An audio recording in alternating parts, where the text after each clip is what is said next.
So welcome everyone to my channel Space Remote Sensing and GIS, and today we are going to discuss a very interesting topic over the interpolations. As we already have a few previous lecture of the interpolations, but now today we are going to discuss about the different other techniques in interpolations. Now let me know first what is basically this interpolation is. Okay, so interpolation means it is actually estimated a value which is lies between the two other values. Okay, so from a GIS perspective, spatial interpolations, which is basically referred to the process of estimations, or you can say the predicting the unknown data values for the specific location using the known data values. The sample data is often collected irregularly or distributed locational, and the attribute are the some difficult to consistently quantify. Okay, so with GIS you can use the point samples to model the complex surface that is suit your specific needs, provide the informations necessary to make the informations and define the decision making. So this is in general the idea of the interpolations. Okay, so now you see we have few data sets of the ozone samples. Okay, so different you see weather stations around the California, these are installed, and all are actually measuring the ozones. Okay, so few from this color only we can understand the concentrations of the ozone, but this is basically you can say the GIS layer which is representing it. Okay, so now this ozone concentrations which is actually measure monitoring the stations throughout the states. As you've seen here, the concentrations level of the ozones are known for the all the stations. Okay, so that's we are already seen from this particular left sides. But the ozone values for, you can say, the unmonitored locations in this particular California, okay, are also interested. Okay, we also want to know the interested, just like this is the area where there should be some value. Okay, so in this particular demo we are going to show you the interpolations to create a continuous surface from the ozone sample points. Okay, so it is basically we are going to create a raster file, okay, which will give you the continuous value, and you see there is a between these 2 points there is no values, so we will try to generate a raster, okay, so that we will get some value in between of these points. Okay, that is the what the concept of interpolation is. Now you can see from this image clearly, which is by visual we understand this. Okay, like the cluster of high and low ozone concentrations. The cluster basically indicated that the interpolation is actually a good options, okay, for creating this particular surface. Now I will going to show you the attribute informations of the sample points, okay, for the better understanding. So let's open the attribute table. Just right click and click open attribute table. Okay, let's wait for the table will come. Okay, now you see. So this table basically contain the name of the monitoring stations. You can see its elevations. Okay, and also it is measuring the ozone. Okay, and currently the simple layer which is symbolized using the ozone field, as you've seen already here left side. So we will actually going to use this ozone field, okay, when we are going to interpolate and a continuous surface, okay, from these sample points we are going to create. Okay, so let's close this table and start the process so that we can understand how we're going to do that. So before you start the project, okay, or you can say before we will start this interpolation technique, so we will ensure something. Okay, so to create a correct environment for this total pre-processing steps. So environment I already explained you before also, like if you go in analysis and there is options for the environment. Okay, so here many things you can fix according to your needs. Okay, so that's what you can fix it over here in environment. So in environment, first things which we will going to fix it here, first is the hillshade options. Okay, if you see here the layer we will fix it. The extent is maximum, but whatever the hillshade areas will be there, we will going to concentrate all the analysis within that. We will not going to do outside of this area. Okay. The next important things, we can fix the cell size. So cell size I also select as the same as a layer hillshade. So this is the raster layer. So whatever this raster layer cell size will be there, it will be automatically create the raster with the same hillshade cell size. Okay. And there is last thing which we have to fix the mask of that particular area. So for the better understanding, okay, about our extent, so that is interpolations. Okay. And we have one state boundary. Okay, so I am going to select the state boundary for the masking of this area. So this is what we fix for the environment. Okay, now simply click on OK, and now we are ready to launch our interpolation technique. So where you will going to select the interpolation tool, you see there is a toolbox. You come to the toolbox, again, you need to go to the spatial analysis. Okay, so let's go to the spatial analysis first. This is the spatial analysis, and under this you see there is the interpolation tool is there. So there is a different kind of interpolation techniques which will be there. Okay, and in this case the first techniques which we will going to process, that is the nearest neighbor technique. Okay, so let's click the nearest neighbor technique. So in the nearest neighbor technique, what we will going to give here as an input, that is my sample data sets of the ozone. Okay, so I will going to select the sample data. Okay, now see the elevation value which is showing is something different. Yes, so I already given my sample points, and this is the this two field which will be showing here as you seen here. So we are going to select the ozones because we are going to create raster on the basis of this particular ozone layer.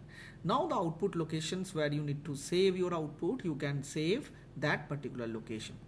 So I am saving this in this particular GDB with providing a name of ozone NN. Okay, because this is a nearest neighbor technique, so I am just simply click on ozone NN. So let's run and see the results, how it is going to create the surface. Okay, so let's wait for the results to come. So if you see, this is how this results which will came. So if you don't have confusions, so then switch off this hillshade so that you can able to see this information. Now you just observe the results, how it is came actually. Okay, so if you see these results, there are no sample points in some areas which you seen here. Okay, so this is the areas, no sample points. Okay, and the nearest neighbor tool which we run that create the surface that passes through only the sample points only. So you can set this mask, but the nearest neighbor does not honor a mask. Okay, so let's need to think something in a different way. So for this, first what we do, we just switch off the sample points and this ozone NN layer which we generated. So that also I am just switching off. Okay, so now we are going to try some other techniques. So I go back. Okay, and now this time I am going to use the Spline technique. Okay, so in Spline also we need to give the input of the sample. Okay, so whatever the sample points we have, I am going to select the sample points again. Now this time also we are going to create the ozone layer. Okay, now this output locations, the same place which we are going to save our data. So now we are going to save with the another name. Okay, let's wait for the location. So now this time I am going to give a name as ozone. Okay,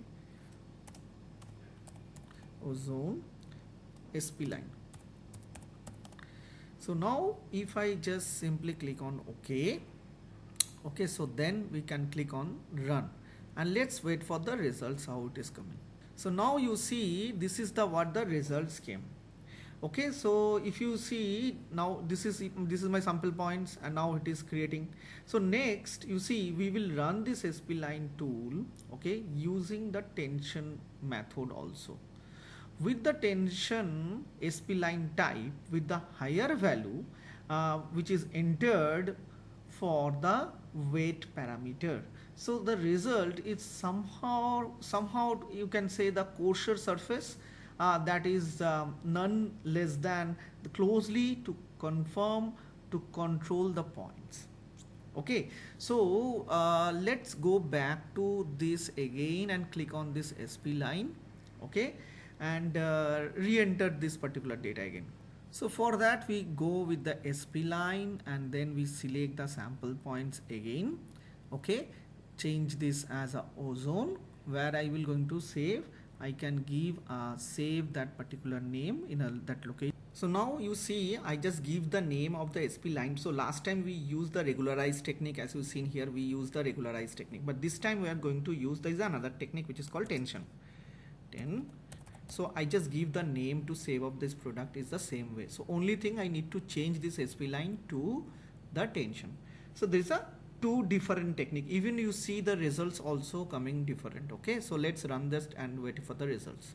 Okay, let's wait for the result, and you see it is clearly visible. So this is Spline tension flow, okay, results, and this is what the regularized results. Okay, so its appearance, it's basically we can say the it is compare the results which is regularized method with the results from the tension method, which we are actually going to show you now. You see all the concentrations part is almost similar, but the you can see the results, okay, which will be a little different from the last one. So regularized Spline creates a smoother surface than the tension methods does. Okay, so you see the tension, this is little sharp and this is little smoother surface. You see it's looking more smoother, but if you compare this is more sharper.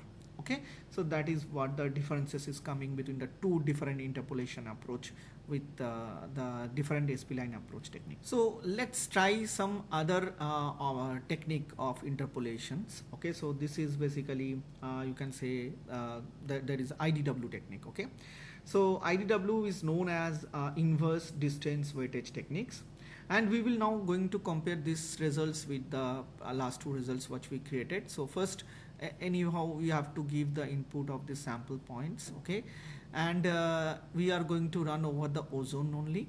Okay, so in this case also we are going to this output cell size will fix with that. Only thing is I will going to change this particular output location and the name. Okay, so let's save the output location. So this time I'm going to give the name as ozone IDW. Okay, IDW technique. So simply click on OK. Okay, so now it is ready. So let's run and wait for the results. Let's run and wait for the results. So now you will see we will actually get this particular results of which you've seen here. Okay, of the IDW techniques. Now we will do some changes over the same technique. Okay, so next we will modify the power parameter. If you see this here, this is the power parameter. So the power parameter which basically allow you to control the significant to know the points of the interpolation value based on the distance from the output points. Okay, so by defining the higher power value is more emphasis in is actually the placed on the nearest points, and therefore the nearby data will have most influence on the estimated value. Okay, so let's try with this. So I will just go with the IDW. We will give the same sample points. Okay, we will select this as a ozone. We will now going to save this location, same place. So now this time I am going to give ozone IDW power P. So I am adding the power this time. So it's a by default power, it was given as a 2. So now I am going to change it to a 4. Okay, so let's see if I use this 4, then power 2 and power 4, what are the differences will come. Okay, so let's click on run and let's wait for the results. So now you see this is generated. Okay, so this is ozone IWP and this is ozone IDW. Okay, so this is how the differences is coming. So you will notice the class break difference in the results, which is actually each other of these 3 particular interpolations. Okay, so if you see to better visualize and compare the surface, you can use this consistent class break. This comparison can be done by exporting the symbology of one raster as a layer file, which can be used for the symbology of the other layer file also. Like ozone NN has the most constructive range value, that highest minimum value and the lowest maximum value. Okay, so you can you can say you will apply, okay, the class breaks from the layer to the other layer to avoid the possibility of the minimum and maximum symbology value are not present in particularly in a raster layer. Okay, so that kind of options is always there, which you can able to do it with this results which you generated. So which particular technique which as I told you, like ozone, you can save it as a layer file. So either you can right click on this and go and save it as a save layer. Okay, so that is the one process. Another process is you can select it, okay, and then go to the share options, and from here also you can save it as a layer file. Okay, so there is both options will be there for you. Okay, so which you can use or utilize to save this particular layer file. So for this particular layer file I am saving it, just right click, okay, go to the you have to share, save layer, okay, and I will going to save in a particular location. So I just save here under this SNMP course, okay, ozone layer. I can simply click on the save. So this is the layer file we are actually saved over this particular layer. If you want to merge up with this ozone IDW value, so you just need to right click, okay, go to the symbology, and you see I just came in the symbology, and here there is options, okay, the import from the layer. So wherever you saved it, that particular layer, you can import it here. So as you've seen, we save it in a SNMP code. So I'm just going to select the ozone layer and then click on OK. So this is, wow. See, we select the SNP layer, and when I click in OK, so ozone IDW and ozone NN now have the same class break, okay, and can be visualized and compared. So because of the interpolation method, which is work differently, you will now see the predicted value in the ozone IDW and the ozone NN layer are more similar is some areas than the others. So you can also see this particular Spline interpolation produce the surface with much larger range of the value than the other interpolations techniques also. So we will actually we can visualize and compare the results.